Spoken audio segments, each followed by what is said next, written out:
Muito bom dia, muito boa tarde, muito boa noite. Sejam bem-vindos a mais um tradicional vídeo das 13h30 aqui no canal Flecha Mura.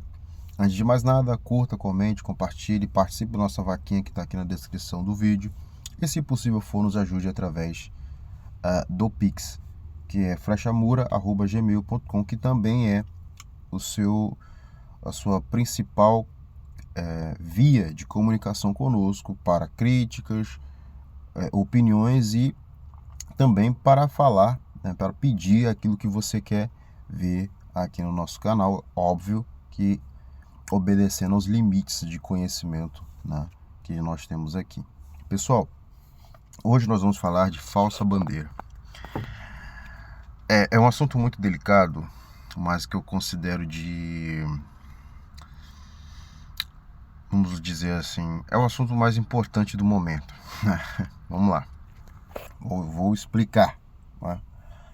Pessoal, o Irã ele está atacando toda a infraestrutura do CENTCOM, né? Mas ele claramente tem poupado vários países. Por exemplo, Turquia, Omã e Azerbaijão, Paquistão. Né? Então, o que está acontecendo? E tem acontecido, na verdade, ataques inexplicáveis. Por exemplo, um drone atingindo um aeroporto em Nakhchivan, no Azerbaijão. Um míssil que viola o espaço aéreo da Turquia. E ataques em um porto de Omã, na outra costa, né, na costa do Mar Arábico, distante das fronteiras. Bem, o que eu quero dizer com isso para vocês, gente? A guerra é um desastre para a dupla Trump e Netanyahu. Isso é um fato. Eu sempre disse uma coisa, e isso eu tenho inúmeras provas. Tudo dependia do ataque inicial iraniano, e que se o ataque inicial iraniano fosse pesado, os Estados Unidos caminhariam para uma derrota no conflito de desgaste. Isso aí, como eu tenho provas, porque eu afirmei isso ano passado, então tá tranquilo. Tenho 10 mil testemunhos na época de que tinha falado sobre isso.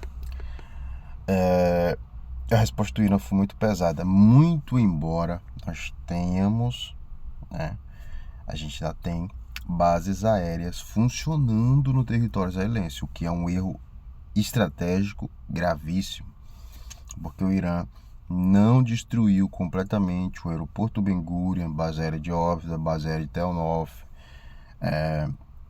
e outras bases aéreas de Nevatim e outras bases aéreas que continuam operacionais. Isso é um fato. O Irã deu prioridade para quê? Para destruir o CENTCOM.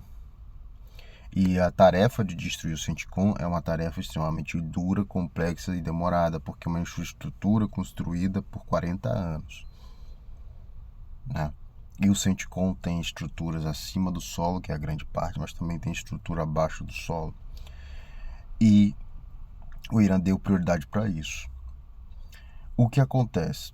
Vendo o desastre que se avizinha para o mundo inteiro, que está forçando países a abrirem as suas reservas de petróleo, está se construindo uma teia internacional para isolamento do Irã em suas ações. Por exemplo, não houve sequer uma condenação internacional pelo assassinato do líder iraniano e pelo assassinato de 150 meninas numa escola que foi atacada por um míssil americano. Não é, já que as pessoas não querem condenar o assassinato do líder, a condenar pelo menos o assassinato dessas crianças. Não foi feito absolutamente nada contra isso. Mas ontem foi aprovada pelo Conselho de Segurança da ONU, com a abstenção da Rússia e da China, foi aprovada uma resolução condenando os ataques iranianos aos Estados Árabes. E aí você vai ter um questionamento super válido, super importante. Mas, Lineker, você fala no Flecha Mura, desde que você criou o canal, que a ONU virou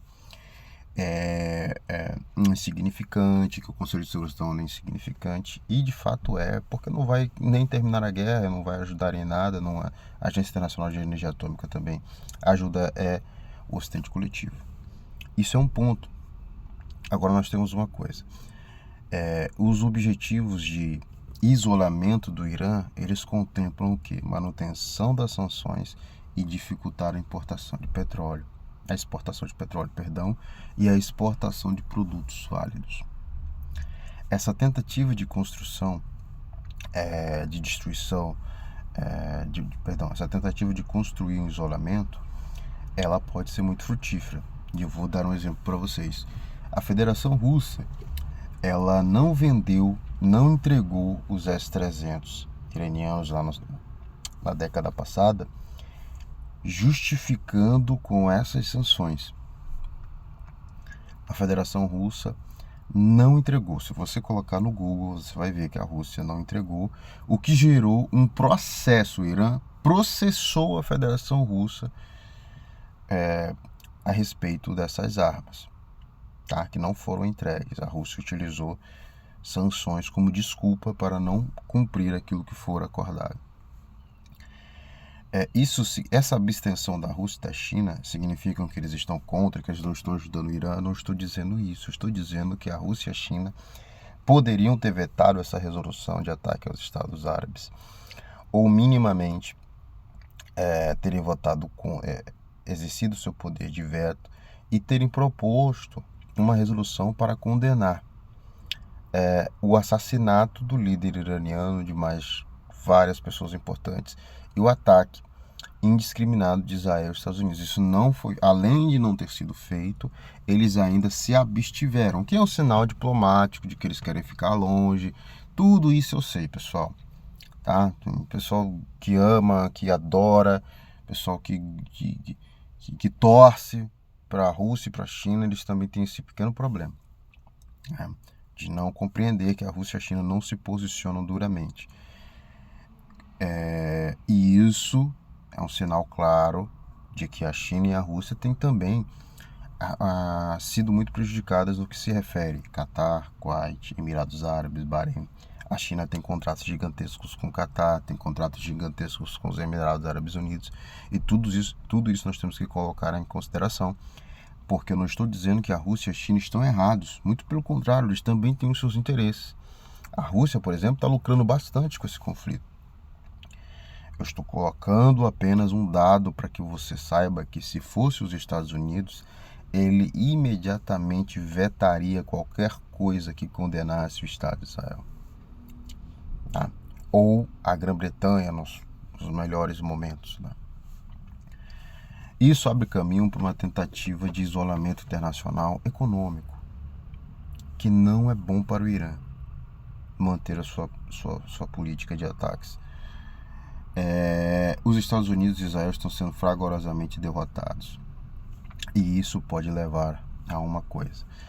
Se nós já temos uma resolução na ONU condenando, o que mais poderia jogar o mundo contra o Irã? Um ataque de falsa bandeira em território americano, vitimando pessoas inocentes. Ninguém sequer lembraria do assassinato de meninas em idade escolar, crianças, no primeiro dia de guerra, por um erro de cálculo, por um erro do banco de dados, que é sempre assim, né? Sempre teve um erro de cálculo, um erro do banco de dados. Então fiquem muito atentos com ataques de drones, mísseis em Omã, Turquia, Azerbaijão, Turquemenistão. Fiquem muito atentos a isso. E há um ataque em solo americano contra civis para tentar mudar a opinião pública e justificar uma intervenção militar maior e, principalmente, mostrar para o povo que o aumento de inflação que vai acontecer, o aumento terrível de inflação que vai acontecer nos Estados Unidos, tem um motivo, que é perseguir um país terrorista, quando na verdade o primeiro ato terrorista foi deflagrado pela dupla Trump e Benjamin Netanyahu. Então, fiquem atentos, pessoal. Quando você vê um ataque, alguma coisa, abram o olho, porque esses drones sozinhos não atingiram o Azerbaijão por uma conveniência, por uma situação do jogo, por um ataque direto iraniano. Isso foi planejado para justificar ações posteriores. Pode não ser agora, mas para justificar ações posteriores. Tá? Então, fiquem muito atentos a ataques de falsa bandeira, porque é exatamente isso que o Mossad sempre fez. Muito obrigado a todos, fé no Brasil. Lembrando, pessoal, que o nosso principal objetivo agora é trocar o computador que a gente já havia adquirido, e esse vai ficar para live, e o outro vai ficar para live e rádio. E esse computador ele tem um investimento ali de quase R$5.000, é uma coisa que a gente precisa, mais uma vez, da ajuda de vocês, e você pode nos ajudar no pix flechamura@gmail.com. Muito obrigado a todos, fala no Brasil.